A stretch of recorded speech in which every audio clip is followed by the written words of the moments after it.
chicos, buenas noches. Silencio.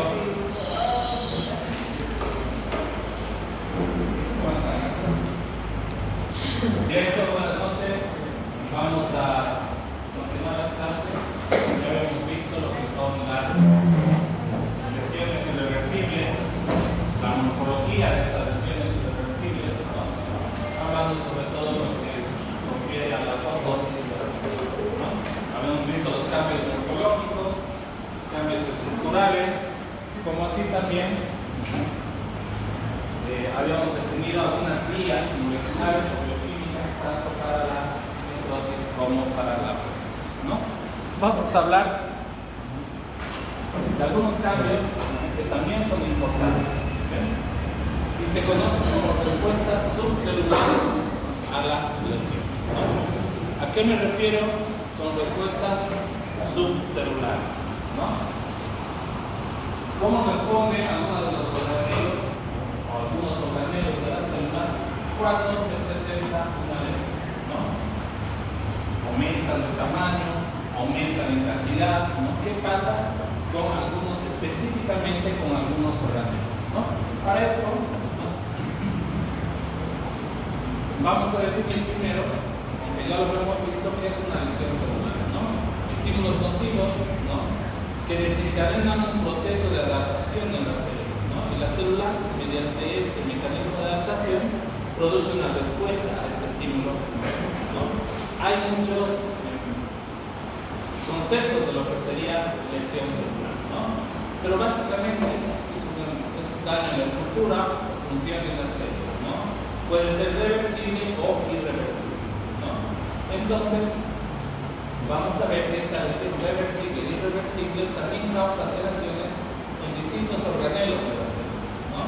Y generalmente estas lesiones, esta forma que tienen de adaptarse a algunos organelos de la lesión celular, generalmente preceden a la mitosis o a la apoptosis, ¿no? O sea, quiere decir que todavía son reversibles, ¿no? Los mecanismos de lesión celular, ¿no? Los habíamos establecido como daño en la mitocondria, ¿no? Homeostasis anormal del calcio, daño en la estructura genética o en el ADN, daño en la membrana, estrés en el retículo endoplásmico y un estrés oxidativo, ¿no? Todos estos cambios pueden presentarse uno a la vez o presentarse todos al mismo tiempo, ¿no? Como un fenómeno de adaptación de la célula, ¿no? Ya habíamos definido algunos cambios, ¿no se acuerdan? La concentración celular, el cambio graso, la degradación de proteínas, la activación de enzimas, hasta llegar a lo que sería la apoptosis, ¿no? Un desequilibrio en los componentes hidroelectrolíticos de la célula produce una concentración de la célula, ¿no? Depósitos en la célula, un proceso de intoxicación, ¿no? Producen los cambios grasos, ¿no? Habíamos visto al estudiar los mecanismos de la apoptosis que tenían en común las dos vías de la apoptosis, tanto la intrínseca como la extrínseca, ¿no? ¿Qué tenían en común estas dos vías?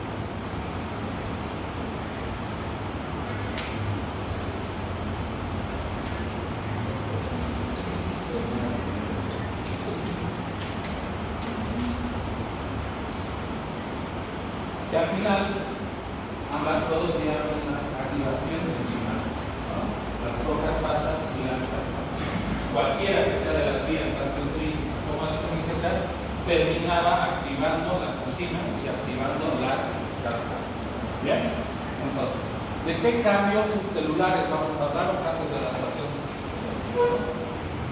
Hay muchos, pero los más conocidos son, ¿no? El catabolismo lisosomal, la inducción del retículo endoplasmático liso, las alteraciones mitocondriales y las anomalías del ciclo S, ¿no? ¿Qué es el catabolismo lisosomal, ¿no? Es fácil de definir, ¿no?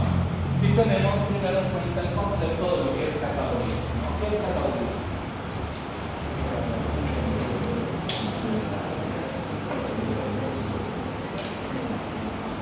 Células se metabolizan y vuelven a ser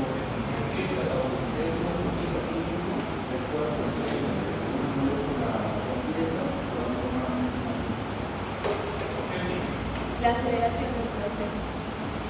aceleración del proceso. ¿Qué más?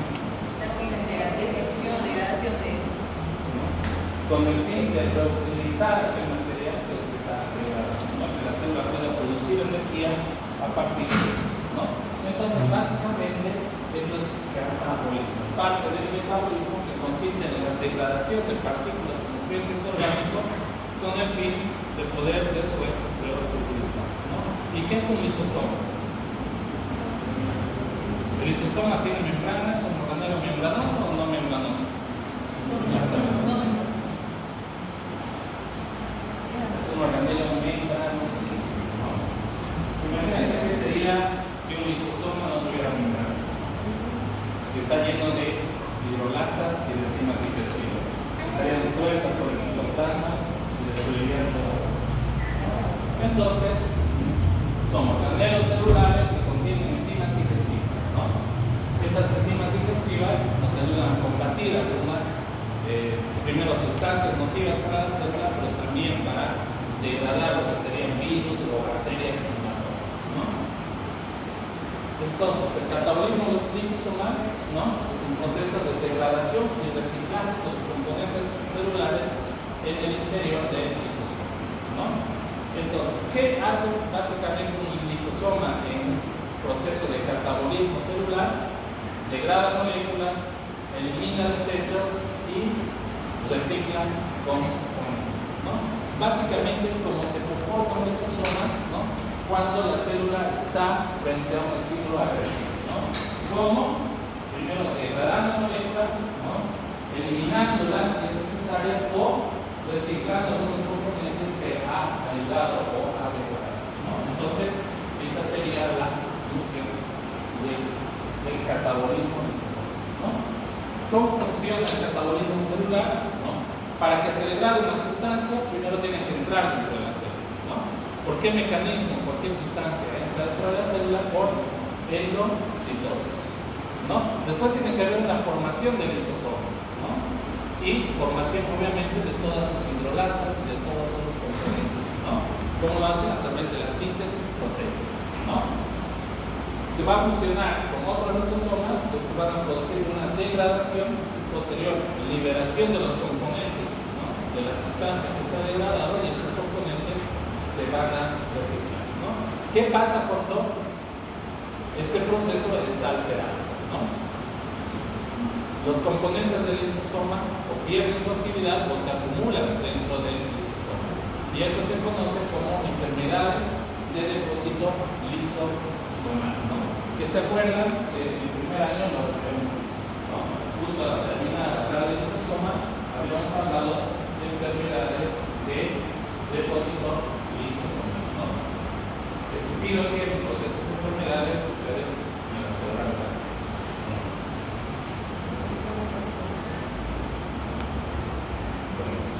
Entonces, en la siguiente clase, ¿no? Se van a aprender cualquier enfermedad, ¿no? De depósito lisosomal, y yo voy a preguntar a qué se me ocurre, ¿no? Y si una enfermedad que has aprendido hoy, me tienes que decir cuál es. Bien, perfecto. ¿Enfermedad de qué? De depósitos lisosomales o enfermedad de depósito lisosomal, cualquiera, varias.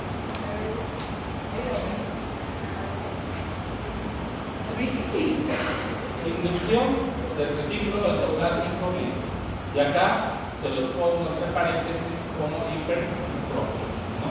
Entonces, básicamente lo que se nos está diciendo es que ante un proceso nocivo ante la célula, el retículo endoplásmico liso, ¿no? Aumenta de tamaño para adaptarse a ese mecanismo que está produciendo un daño.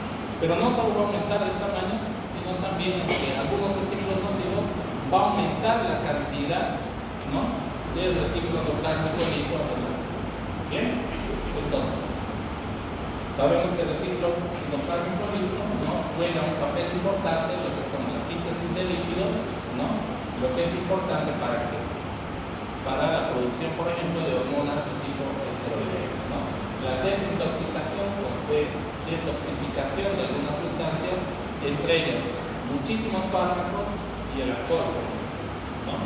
Cuando ya están llevados en farmacología. Entonces, cuando cuando lleven farmacología y lleven algunos anestésicos, barbitúricos y cosas así, van a ver la importancia que tiene el retículo endoplásmico liso, ¿no? El almacenamiento del calcio, ¿no? Recuerden que en las células musculares el retículo endoplásmico liso deja de llamarse retículo endoplásmico liso, se llama retículo sarcoplasmático. ¿Y qué función tiene? De almacenar calcio y liberarlo en los procesos de contracción, ¿no? Que básicamente es un proceso vital en nuestro organismo. No podemos vivir sin una contracción muscular, ¿no? Y metabolismo de los carbohidratos, ¿no? Sobre todo su participación en lo que sería la glucogenólisis, ¿no?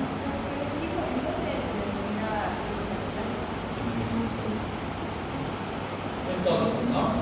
La inducción es un mecanismo de adaptación celular que permite a las células ajustar su capacidad de síntesis de lípidos, desintoxicación, almacenamiento de calcio y su metabolismo de carbohidratos, ¿no? Es un proceso dinámico, ¿no? Que es, ya que todo, recuerden, es todavía reversible, ¿no? Desaparece el estímulo nocivo y el retículo vuelve a su estado normal, ¿no? Entonces, esta es una microfotografía electrónica. Acá tenemos un hepatocito, su núcleo, y acá todas estas figuritas así, parecen hilitos, cubitos, ¿no? Es la cantidad, fíjense, toda esta cantidad de retículo endoplasmático liso proliferado, hipertrófico e hiperplásico que tiene esa célula, ¿no? Esto se ve sobre todo, por ejemplo, en pacientes alcohólicos, ¿no? Que tienen una estenosis hepática o ¿no? Entonces, fíjense lo importante que es en el proceso de desintoxicación para fármacos y toxinas, para las hormonas, ¿no? Y para la dieta, ¿no? Porque tiene que ver mucho con nuestra síntesis de carbohidratos y de lípidos, ¿no? Después vienen las alteraciones mitocondriales. Básicamente estamos hablando de una disfunción y cambios morfológicos, ¿no? Por ejemplo, un mejor ejemplo de esto es, lo vamos a ver en la apoptosis, ¿no? Pueden cambiar el número, tamaño y forma. Puede haber una hipertrofia o una atrofia de las mitocondrias, o en algunas patologías, como en algunas hepatopatías, vamos a encontrar mitocondrias extremadamente grandes denominadas megamitocondrias, ¿no? O en las miopatías mitocondriales, donde vamos a encontrar mitocondrias grandes, con crestas anormales y con materiales cristaloides dentro de lo que sería la mitocondria, ¿no? ¿Cuál sería el ejemplo de disfunción y cambio morfológico de la mitocondria en la apoptosis?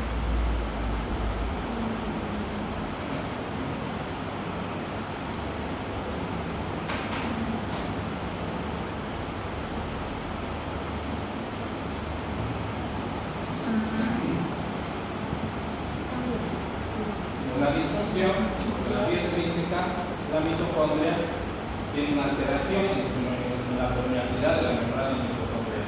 ¿Falso o verdadero?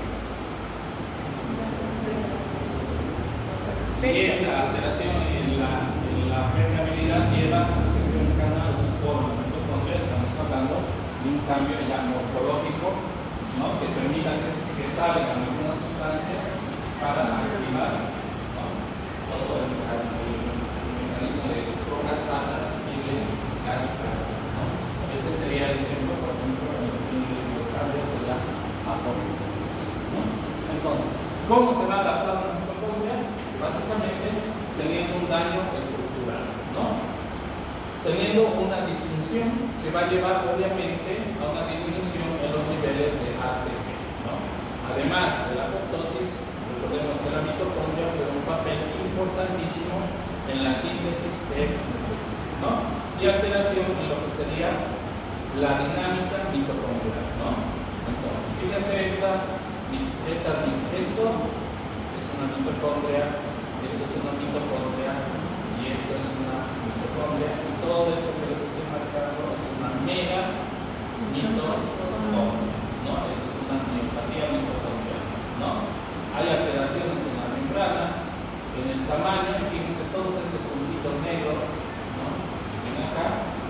depósitos de material cristaloide en la mitocondria. Entonces acá tenemos una hipertrofia y una atrofia mitocondrial ante un daño celular. ¿Bien? ¿Cuáles serían las consecuencias, ¿no?, de las alteraciones mitocondriales? ¿No? Reducción de la producción de energía, aumento en la producción de radicales libres y obviamente lo que conllevaría a una activación de la apoptosis, ¿no? Porque ¿qué pasa si pierde la permeabilidad la membrana mitocondrial? ¿Qué pasa? ¿Qué sale del espacio mitocondrial? Para activar la apoptosis.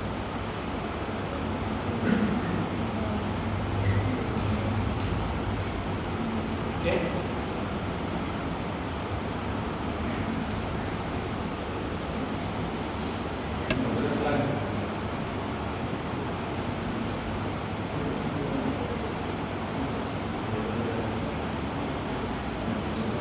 Sustancia está en el espacio mitocondrial, va a salir del espacio intermembrana de la mitocondria, al citoplasma y va a activar toda la vía de la apoptosis, sobre toda la vía mitocondrial.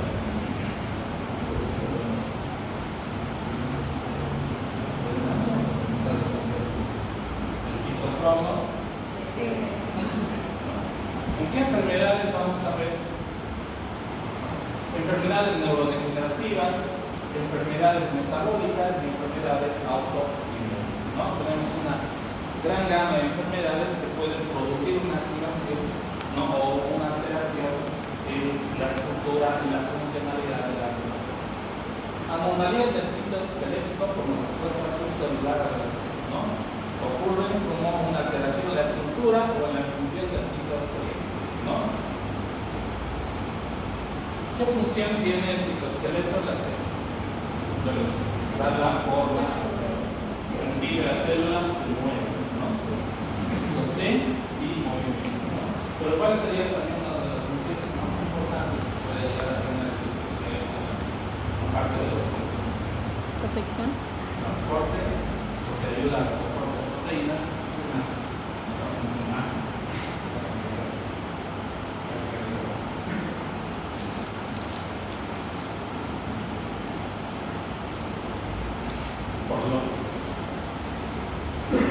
Protección.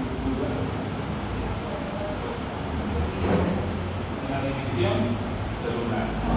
Está formado, por ejemplo, el uso motor, ¿no?, de microtúbulos, ¿no?, que usan la división celular, ¿no?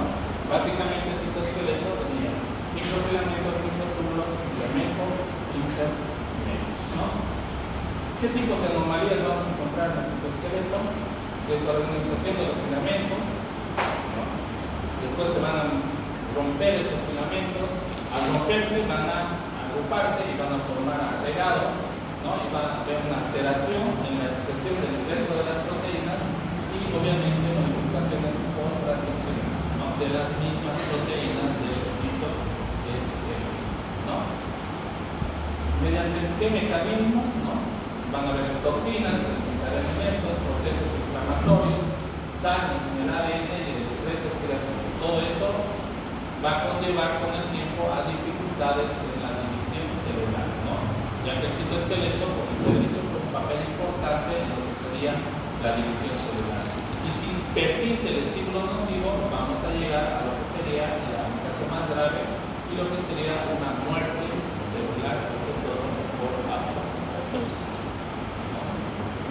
Enfermedades neurodegenerativas, enfermedades autoinmunes o enfermedades incluso metabólicas, como las que están viendo acá, pueden causar alteraciones en el citoesqueleto.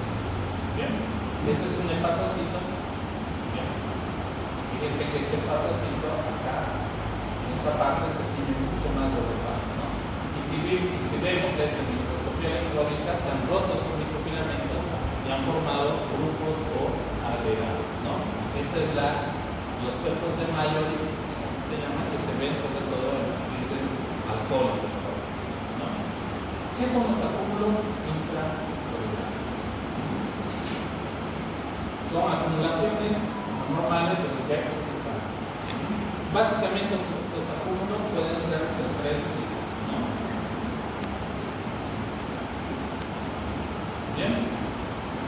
constituyentes celulares normales, ¿no? La célula puede tener agregados que sean producidos por la misma célula, ¿no? El ejemplo es el que les acabo de dar. Se rompen los microfilamentos, ¿no? Y una vez rotos se juntan y forman sus propias condensaciones o aglomerados, ¿no? Pueden ser sustancias también anormales, exógenas o endógenas, ¿no? Y también sabemos que algunas células producen pigmentos y pueden acumular esos pigmentos en su citoplasma, ¿no?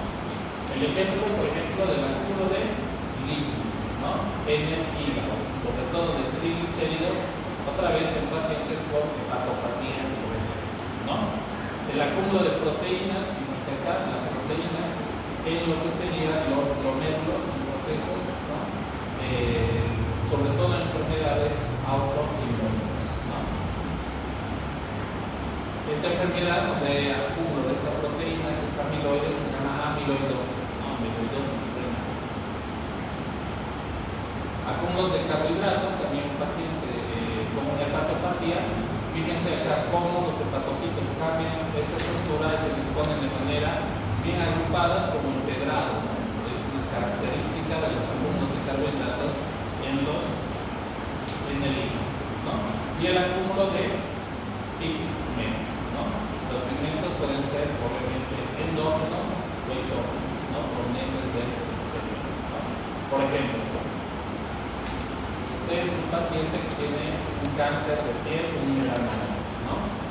Y si lo vemos al microscopio tiene una acumulación, ¿no? Anormal de pigmento melánico en la piel, ¿no? Entonces, eso, ¿no? ¿Cuál sería el efecto de un pigmento exógeno? Que puede causar, que causa una activación y una adaptación celular. ¿Los tatuajes? ¿Los tatuajes? Los tatuajes. Causa una acumulación de pigmento en la piel, ¿no? En realidad, esta es la parte donde vamos a culminar lo que sería la mitosis y apoptosis para adentrarnos a un proceso, ¿no?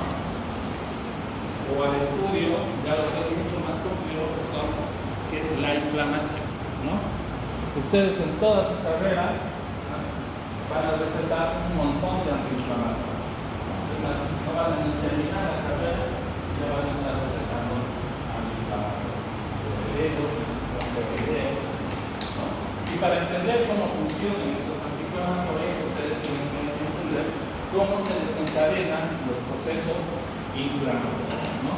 Es lo mismo una inflamación crónica que una inflamación aguda, ¿no?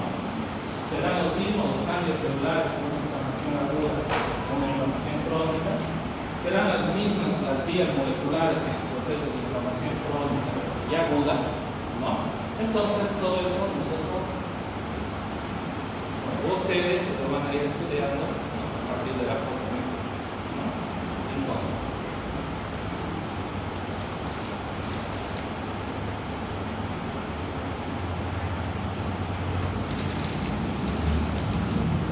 les voy a pedir a todos que saquen una hojita y un lápiz y examen sorpresa. El que termina su examen me muestra y se va. Si ve un error se queda.